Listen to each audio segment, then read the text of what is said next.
Student, इसके पहले की वीडियो में हमने ये पोएम पढ़ा था all things bright and beautiful. मेरे को मालूम है कि आप लोग ने सब इसको पढ़ा होगा, उसको समझा होगा, इसके डिफ़िकल्ट वर्ड को याद किया होगा। आज हम लोग इसकी एक्सरसाइज देखेंगे।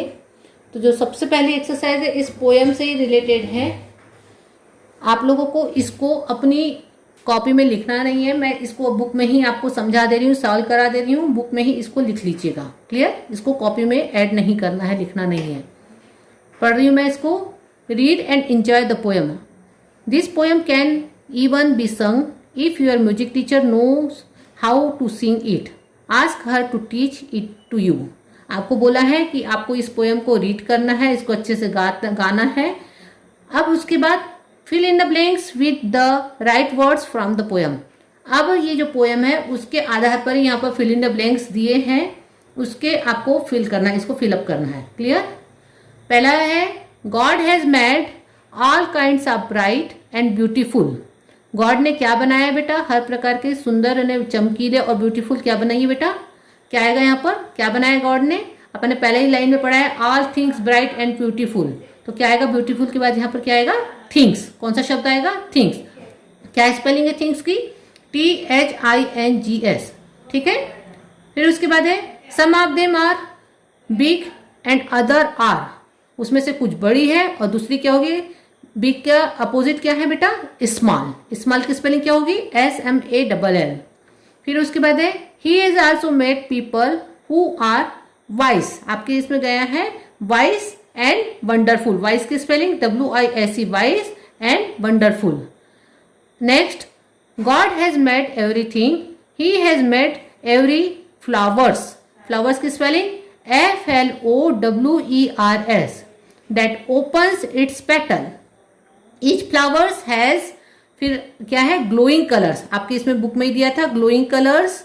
God has made every birds. क्या आएगा इसमें? Birds that Singh.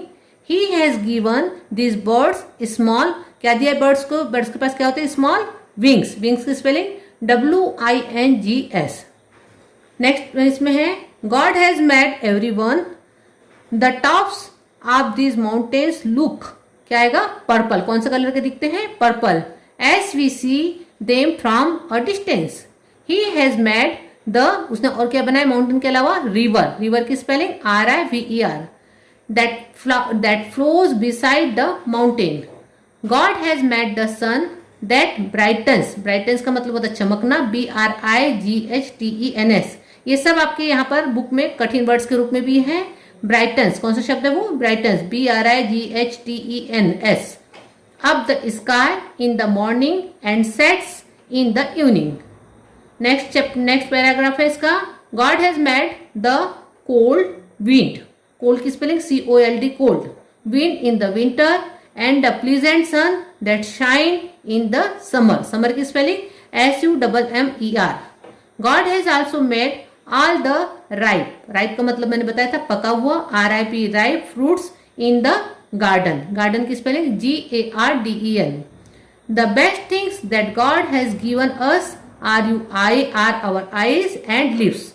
आईज की spelling EYES, eyes and lips. We can do all the wonderful things God has made and tell, spelling क्या tell की? TELL, tell people about them।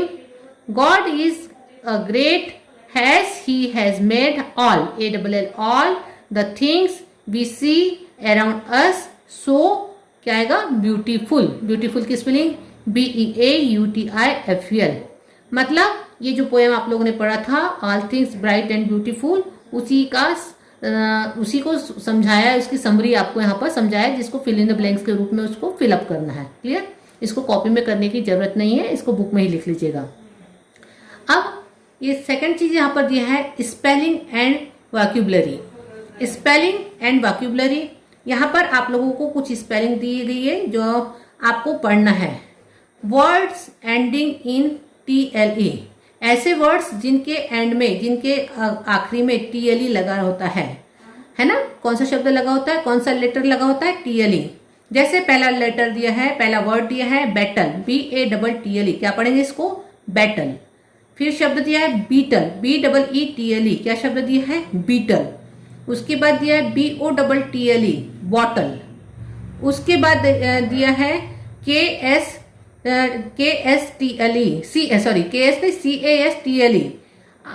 इसको मैं अभी pronounce नहीं करी, इसको मैं बाद में प्रोनाउंस करके बता रही हूँ कि इसको क्या प्रोनाउंस करेंगे। उसके बाद अगला वर्ड है KETTLE, kettle, LITTLE, little, RATTLE, Ratle, SETTLE, settle, TURTLE, turtle. उसके बाद ये शब्द दिया है WHISTLE।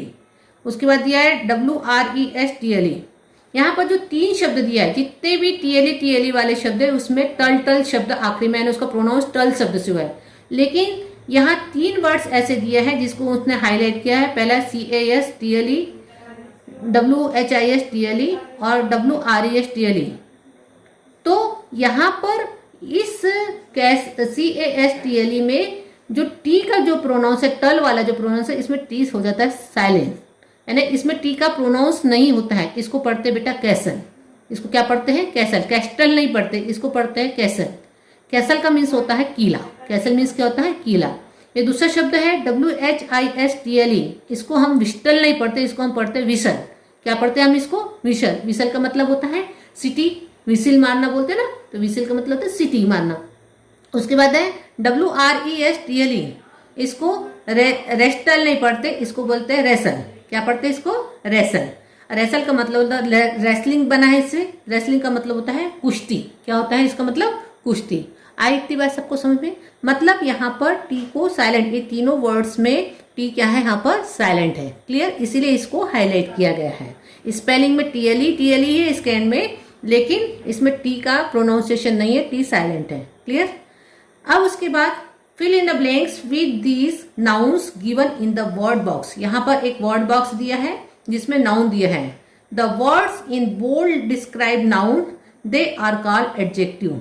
अब यहाँ पर जो the words in bold describe noun, ये जो वर्ड्स हैं इनको दिए हैं। अब उसके आपको उनके एडजेक्टिव, और उनके एडजेक्टिव में दे आर कॉल्ड क्या कहलाते हैं? उसके एडजेक्टिव। उसको क्या कहलाते हैं बेटा? एडजेक्टिव कहलाते हैं। यहाँ पर आपको वर्ड जो दिए हैं वो दिया है पहला सन, दूसरा दिया है सनसेट, तीसरा शब्द दिया है माउंटेन, चौथा शब्द दिया है फ्लावर, पांचवा शब्द दिया है विंड, छठवां शब्द दिया है इंसेक्ट, सातवां शब्द दिया है सॉन्ग और आठवां शब्द दिया है सनशाइन। पहला जो सेंटेंस दिया है एस हाई एस, जिसमें जहां एस हाई एस जहां कंपेयर होता है, ऐसी चीजों को बोलते हैं सीमाइल्स। क्या बोलते हैं? सीमाइल्स। स्पेलिंग है इसकी SIMILES। इसका क्वेश्चन भी बन सकता है, right the similes, right the similes. तो पहला यानी जहां पर कंपेयर किया जाता है SIS, यानी SIS ब्लैंक, तो किसके जैसे ऊंचा? माउंटेन जैसे ऊंचा। हाई यानी ऊंचा, SIS तो माउंटेन जैसे ऊंचा। एस स्मॉल एस तो क्या आएगा इसमें? इंसेक्ट। क्या आएगा इसमें? इंसेक्ट। क्या आएगा इसमें? इंसेक्ट। तीसरा है बेटा एज ब्राइट एस तो क्या आएगा इसका इसमें? सन। क्या आएगा बेटा? सन। क्या आएगा? सन। अगला देखेंगे हम लोग। उसके बाद है एज ब्यूटीफुल एज। क्या लिखा है? एज ब्यूटीफुल एज, तो as beautiful as the flower, as beautiful as the flower. अगला है next as pretty as a sunset, as lovely as the song of birds, song of a bird, as cold as the winter wind, as warm as pleasant as the summer sunshine. समझ में आया? तो ये जो fill in the blanks है, जिसको smiles मैंने बताई, स्माइल्स बताई मैंने इसको, तो ये इनको आप लोगों को कॉपी में नोट डाउन करना है। इसको सीधे फिल इन द ब्लैंक्स करके इसको क्वेश्चन बनाना, क्वेश्चन नंबर 1, और फिल इन द ब्लैंक्स करके इसको कॉपी में नोट डाउन करना है। ये वाले क्वेश्चंस को कॉपी में नोट डाउन करना है। ये पहली एक्सरसाइज होगी आपकी कॉपी में। क्लियर? पहले आपको पोएम लिख लेना है, उसके राइटर का नाम लिख लेना है, जो मैंने पिछले बार के वीडियोज में आपको होमवर्क बताया था। आज के इसमें होमवर्क में आप लोगों को ये वाला जो क्वेश्चन है फिल इन द ब्लैंक्स, इसको कॉपी करना है, यानी इसको कॉपी में नोट डाउन करना। ये आपका होमवर्क होगा। क्लियर? नेक्स्ट है आपका क्वेश्चन, यानी इसमें सी है होमोफोन्स। होमोफोन्स का मतलब, होमो का मतलब होता है समान, फोन्स का मतलब होता है फोनिक, यानी जैसा उच्चारण। फोन्स का मतलब होता है उच्चारण, फोन पर हम लोग जो बातें करते हैं ना, तो उसको बोलते हैं होमोफोन, जिसके समान एक जैसा उच्चारण होता है, एक ही जैसा उच्चारण होता है। Homophones are words that sound the same, यानी जैसे एक ही जैसे साउंड वाले वर्ड्स को क्या बोलते हैं बेटा, homophones. They have different meaning, परंतु उनके जो मीनिंग्स होते हैं उनके डिफरेंट होते हैं, and may be spell different, और जो उनकी स्पेलिंग भी होती है, उच्चारण तो एक जैसा होता है लेकिन जो इसकी स्पेलिंग होती है वो भी डिफरेंट होती है। Read out loud the pairs of this homophones, the first column, now find the meaning of each word in the second column. यहाँ पर आप लोगों को दो दो यानी एक शब्द के दूसरा होमोफोन्स दिया है, और आपको यहाँ पर सेकंड साइड में उसके मीनिंग दिए है, तो आपको इनको मैच करना है। क्या करना है बेटा, मैच करना है। पहला दिया है, पहला शब्द जो दिया है अलाउड, कौन सा शब्द है ये, अलाउड। इसका होमोफोन्स, ये भी शब्द को पढ़ेंगे अलाउड, और ये भी शब्द है अलाउड। इस अलाउड की स्पेलिंग है ALOUD, और दूसरे वर्ड की स्पेलिंग है ALLOWED। इस अलाउड का जो मीन्स होता है उसका मीन्स होता है स्पीक नॉर्मली। क्या है ये, स्पीक, एफ वाला जो है ये एफ वाला, इसका मीनिंग होगा स्पीक नॉर्मली, यानी आराम से बोलना, धीरे से बोलना, शांतता से बोलना। सेकंड है जो अलाउड, ALLOWED। अलाउड का मतलब, इसका मतलब होता है let people do something when they ask if they can do it. Allow करना, यानी किसी भी चीज को बोलने के लिए अलाउ करना, उसको बोलना। Let people do something when they ask if they can do, अगर कोई चीज कर सकते तो उसको करने के लिए अलाउ करना, परमिशन देना, तो इसका मतलब होता है ये एच वाला। अलाउड का यहाँ पर जो मीनिंग है वो एच वाला। क्लियर हो गया यहाँ तक के। सेकंड शब्द है आपका बियर, BEAR, बियर, और दूसरा इसका शब्द है BARE, इसको भी बियर पढ़ते हैं, इसको बेयर और इसको बियर। बियर, बियर, BEAR, बियर। बियर का मतलब होता है an animal that sometimes live in the mountain. Bear मतलब भालू। An animals that sometimes live in a mountain, ये के वाला आंसर है इस बियर का। और BARE, बेयर, बेयर का मतलब होता है एम्प्टी, खाली। बेयर का मतलब क्या होता है, एम्प्टी, खाली। तो इसका जो आंसर होगा एल वाला, बेयर का आंसर क्या होगा, एल वाला। क्लियर, यहां तक सबको समझ में आ रहा है। अगला है शब्द है ब्लू, BLEW, ब्लू, और BLUE, ब्लू। दोनों का प्रोनाउंसिएशन एक है, स्पेलिंग लेकिन अलग अलग है। BLEW, blue.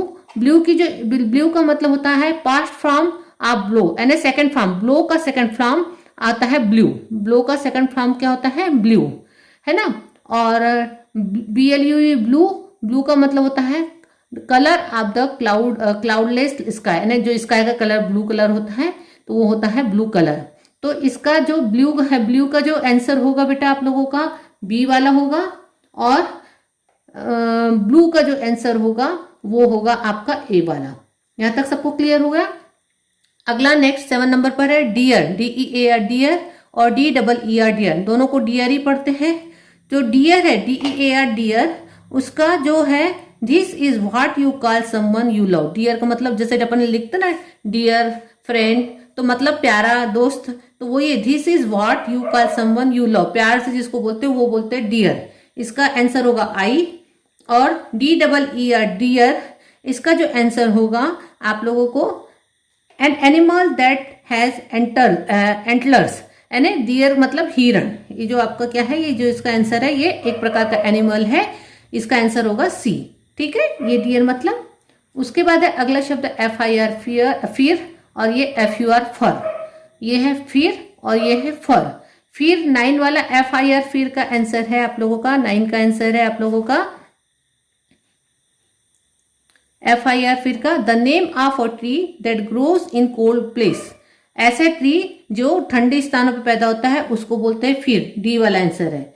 और FUR, फर, फर वाले का आंसर है आप लोगों का the hairy coat of animal. Fur बोलते हैं ना कि बहुत अच्छे हेयरी कोट है, बाल होते हैं, फर मतलब बाल, है ना, तो उसको बोलते हैं the hairy coat of animal. इसका आंसर होगा, फर का आंसर है एन वाला। कौन सा आंसर है ये, एन वाला। यहां तक सबको समझ में आया। अगला है GRAT, ग्रेट, और GREAT, ग्रेट। GRATE, ग्रेट, इसका आंसर होता है टू स्क्रैप और rub to make small pieces out of vegetable. आप लोग अपन लोग किसी चीज को कीसते हैं ना, कीसना, तो उसको बोलते हैं बेटा ग्रेटिंग करना। जैसे किसी चीज को कीस रहे, नारियल को कीस रहे तो उसको बोलते हैं, या वेजिटेबल को कीस रहे, लौकी को कीसते हैं तो उसको बोलते हैं टू स्क्रैप और rub to make small pieces out of vegetable. ये इसका मतलब होता है ग्रेट, GRAT, ग्रेट का मतलब। इसका आंसर होगा एम वाला। और GREAT इसका मतलब होता है लार्ज इन साइज, बहुत बड़ा, great, huge. Large in size का मतलब होता है ह्यूज, बहुत बड़ा। तो इसका आंसर होगा जे। इसका आंसर क्या होगा? जे। अगला है MAD मेड और MAID मेड। MAD मेड का मतलब होता है मेक का सेकंड फॉर्म है मेड। इसका आंसर है जी वाला, मेक का सेकंड फॉर्म है मेड। और MAID मेड ये है someone who helps with housework, ऐसे यानी जो हमारे घर में हमारे काम में मदद करती है, जैसे मेड सर्वेंट बोलते हैं, तो वो उसका है made, MAID made, someone who helps with housework. ये इसका आंसर है ई। तो ये आप लोगों का मैच द कॉलम था। ये आप लोगों को अलग अलग होमोफोन्स थे जिसके अलग अलग मीनिंग्स थे, अलग अलग स्पेलिंग है। इसको भी कॉपी में मत करिए क्योंकि ये आप लोगों के लिए थोड़ा टफ है इसको, लेकिन बुक में आप लोग इसको सॉल्व कर लीजिए। क्लियर? आज बस इतना ही। अब अगला वीडियोस में अगला चैप्टर मैं आपको लर्निंग ग्रामर पढ़ाऊंगी, लेकिन आप लोगों को बुक में कॉपी में करने मना कर रही हूँ। इसका इसीलिए मना कर रही हूँ कि इसमें आप लोगों को टाइम ज्यादा लगेगा। उसके बजाय आप लोग पूरी पोयम को अच्छे से रीड कर लेंगे, विथ स्पेलिंग याद करेंगे, और उसके बाद जो मैंने पहली एक्सरसाइज आपको बताई फिल इन द ब्लैंक्स वाली एक्सरसाइज आप लोग कॉपी में करेंगे। क्लियर? चलिए, धन्यवाद।